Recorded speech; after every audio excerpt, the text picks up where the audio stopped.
A tela escurece, os créditos sobem, devagar, sem volta. A música, que antes era pura ação, agora é só um eco. E aí o silêncio. Um silêncio que grita dentro do quarto do apartamento da gente. Acabou. A jornada que não era sua, mas que você viveu com tudo o que tinha. O herói achou o que buscava, salvou o mundo, ou talvez só encontrou a paz. Mas, e você? Você que esteve junto em cada luta, em cada riso, em cada lágrima, agora está de volta à sua cadeira, à sua vida. E a vida real, com suas contas, rotinas chatas, vazios, que a gente não consegue ignorar, parece ainda mais vazia. E talvez o pior seja perceber que aquilo parecia mais real do que muita coisa da nossa própria vida.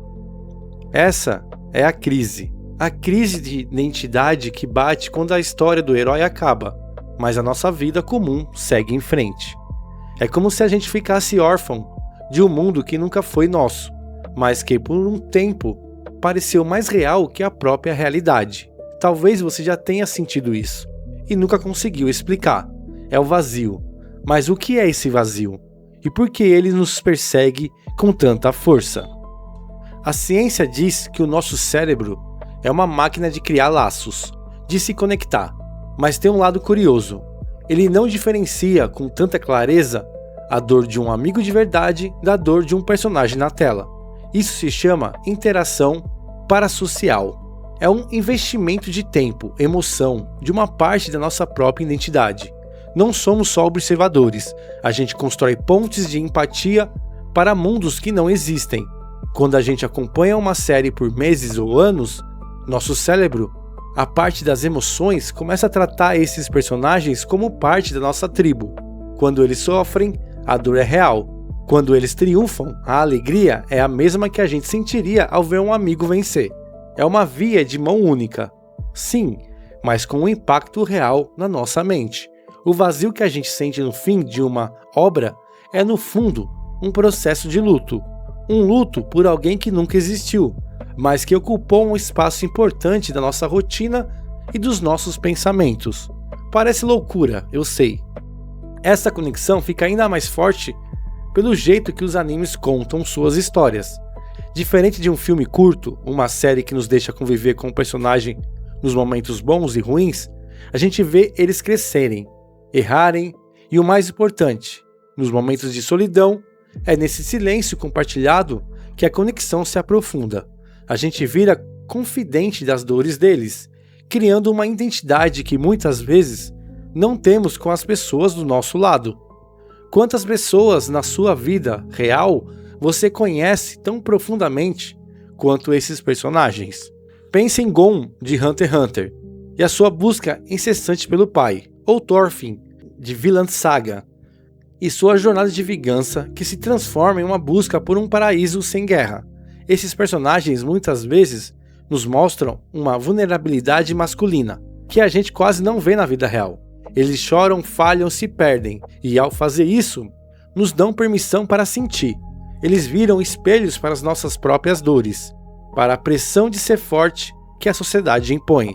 A dor de Gon não é só a dor de um personagem, é a nossa dor, que a história amplifica e valida. É como se eles dessem voz àquilo que a gente sente, mas não consegue expressar. Essa conexão profunda, essa imersão, é o que torna o anime tão poderoso, mas é também o que o torna o seu fim tão devastador, porque de repente o espelho se quebra e a gente se vê de novo, sem o brilho e a aventura que nos prenderam. E aí, a gente se pergunta, e agora? É nesse espelho quebrado que encontramos reflexos de nós mesmos, ou de aspectos de condições humanas que os animes, com sua lente ampliada, nos forçam a encarar. Vamos olhar para 3 desses reflexos, 3 personagens que, cada um, à sua maneira, lidam com o vazio, a vingança e o deserto pós-objetivo. Imagina dedicar a vida a um único objetivo, a vingança. Cada passo, sacrifício, dor, tudo justificado por essa chama ardente. Personagens como Sasuke ou Kurapika de Hunter x Hunter personificam essa busca. Sasuke, consumido pelo ódio contra seu irmão Itachi, e Kurapika, movido pela aniquilação do seu clã pelas aranhas fantasmas, eles treinam, eles lutam, eles perdem amigos, tudo em nome de um acerto de contas. Mas o que acontece quando a vingança é alcançada? Quando o inimigo é derrotado? Ou quando o caminho para a retribuição se esgota? O que resta?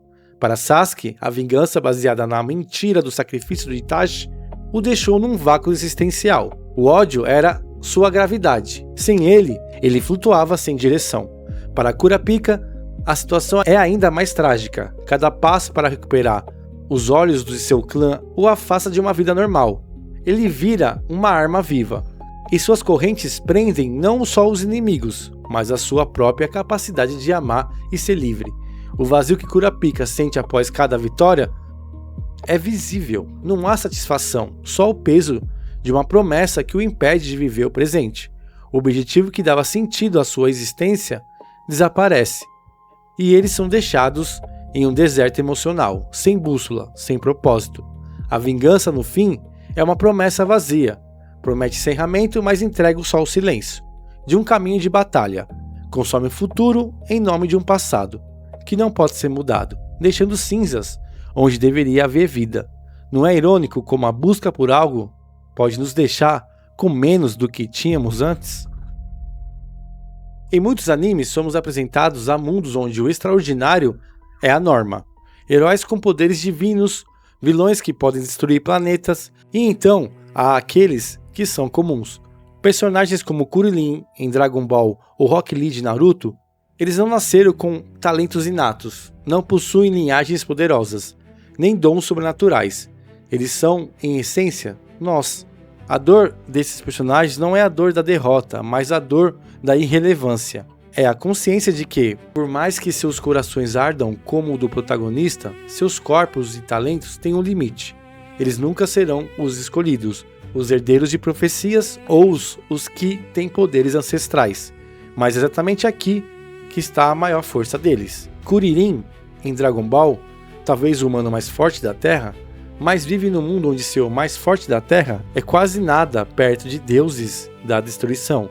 Mesmo assim, ele está lá, na linha de frente, enfrentando um medo que paralisia qualquer um.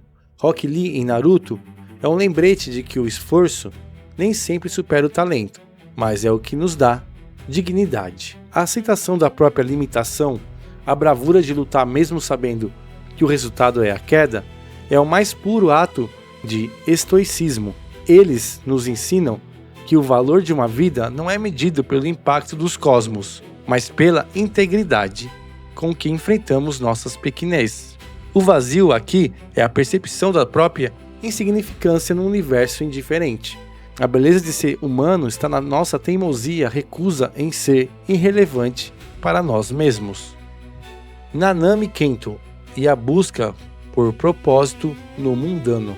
Então chegamos em Nanami, de Jujutsu Kaisen, um personagem que, com sua visão pragmática e um tanto cínica da vida adulta, fala fundo com muitos de nós. Nanami é a personificação da frase "trabalho é horrível".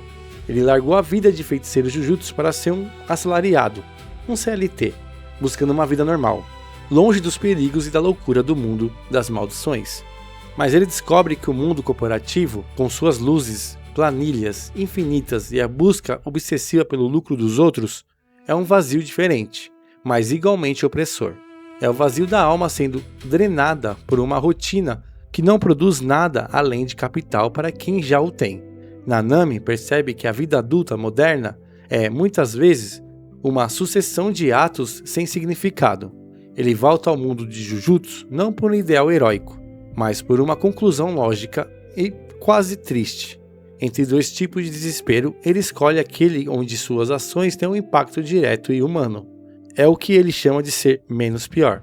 Ele encontra sentido não na glória de derrotar grandes maldições, mas nas pequenas conexões que a vida permite. A filosofia de Nanami é o niilismo positivo, disfarçado de pragmatismo. Ele aceita que o mundo é terrível e que o trabalho é um fardo, mas se a vida é sem sentido e cheia de sofrimento, somos livres para criar nossos próprios propósitos. Somos livres para decidir que, se nada importa no grande esquema das coisas, o que fazemos agora para as pessoas à nossa frente importa tudo. O vazio para Nanami não é um abismo, mas uma tela em branco onde ele escreve sua própria ética de trabalho e cuidado. Ele nos ensina que o propósito não precisa de uma chama que ilumine o mundo. Pode ser apenas uma pequena vela que mantém o frio à distância por mais uma noite. Às vezes, uma pequena vela já é o suficiente para nos guiar. Então, por que assistimos animes? É uma fuga da realidade, um refúgio em mundos fantásticos, onde os problemas são grandiosos, mas as soluções muitas vezes são claras? Ou é um ensinamento, uma forma de aprender a viver, de processar emoções e de encontrar significado em nossa própria existência? A verdade é que o anime tem dois lados. Ele nos oferece uma fuga necessária, um refúgio em um mundo onde as cores são mais vivas e os conflitos, mesmo terríveis, têm uma clareza que a vida real não nos dá. É um lugar onde a justiça ainda pode ser alcançada, com um soco ou com um discurso emocionante. Mas, ao mesmo tempo, o anime é um cavalo de Troia emocional. Por trás da fantasia e da ação, ele nos mostra as verdades mais duras da nossa existência. A perda inevitável, a fragilidade dos laços humanos, a busca desesperada por um lugar ao sol. O vazio que sentimos quando os créditos sobem não é só a falta de novos episódios, é a descompressão de um mergulho profundo. É a percepção dolorosa de que precisamos nos desconectar daquela realidade vibrante e voltar para a nossa própria tela. Uma tela que muitas vezes parece cinza, estática e sem direção. Você já se sentiu assim? Como se o mundo real perdesse a cor depois de algo tão intenso? É o choque de perceber que não temos um power-up escondido para resolver nossas crises. Não há uma trilha sonora épica quando enfrentamos nossos medos. Estamos sozinhos em quartos silenciosos, diante de um futuro que não foi escrito por um roteirista genial. É a volta à realidade onde somos os protagonistas de uma história que exige esforço constante, sem a garantia de um final feliz. O vazio é a consciência de que a jornada épica acabou e a jornada comum, a mais difícil de todas, está apenas esperando que levantemos da cadeira. Mas essa sensação de estar órfão não é necessariamente algo negativo. Ele é um lembrete de que a vida, assim como um bom anime, é uma jornada, e que as emoções que sentimos, as conexões que fazemos, mesmo que com personagens fictícios, são reais. Elas nos moldam, nos ensinam, nos prepara para os desafios da nossa própria narrativa. A tela escurece, os créditos sobem, mas dessa vez o silêncio que se segue não é um abismo, mas uma respiração profunda. O vazio que sentimos não é o fim de uma vida, mas o nascimento de uma nova perspectiva. É um espaço fértil, uma clareira no meio da floresta densa da nossa rotina, um convite silencioso para que começamos a construir algo próprio. O anime não termina quando a luz do monitor se apaga. Ela continua na forma como olhamos para o mundo no dia seguinte. Ele continua nas conversas profundas que temos com os amigos sobre o que significa ser justo, na coragem silenciosa que encontramos para levantar da cama em um dia difícil, nas reflexões que fazemos enquanto caminhamos sob a chuva. Ele continua em cada fibra de empatia que desenvolvemos ao ver personagens sofrerem e se reerguerem. O vazio é, na verdade, a semente de quem nos tornamos após a jornada. É quase como se o anime nos preparasse para a busca para a nossa própria aventura. Ele continua na busca incessante por nosso próprio paraíso sem guerra, como Thorfinn nos ensinou. Continua na aceitação digna das nossas limitações, como Rock Lee, na busca por um propósito que faça sentido para nós, mesmo que o mundo diga que ele é pequeno, como Nanami nos mostrou. O vazio não é uma ausência da vida, é o transbordamento de uma experiência que foi tão real para o nosso coração que o mundo físico, por um momento, parece insuficiente para contê-la. É uma oportunidade sagrada para preencher a nossa própria história com as lições que aprendemos, com a força que descobrimos escondida em nossa própria fraqueza. Então, da próxima vez que os créditos subirem e a tela escurecer, não tema o silêncio. Não fuja da melancolia que te visita.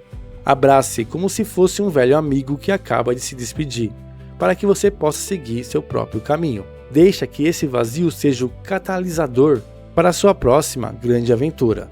Aquela que não acontece em episódios semanais, mas em cada escolha, em cada suspiro e em cada momento de presença real. Porque no final, os animes nos deixam órfãos apenas para que possamos aprender a caminhar com nossas próprias pernas. Eles nos dão o mapa, mas somos nós que precisamos trilhar o caminho. A maior história de todas, a mais épica, a mais dolorosa e a mais bela, não está gravada em um servidor de streaming. Ela está sendo escrita por você, agora, no silêncio do seu quarto, na agitação das suas ruas, no pulsar do seu coração. E ela, meu amigo, está apenas começando. E isso, de alguma forma, é um pensamento bem reconfortante. Mas isso foi o que eu vi na minha tela. E você, o que viu na sua? Se gostou desse vídeo, se inscreve, deixa seu like e te vejo no próximo vídeo. Se tiver alguma sugestão, escreva aqui embaixo. Até o próximo vídeo.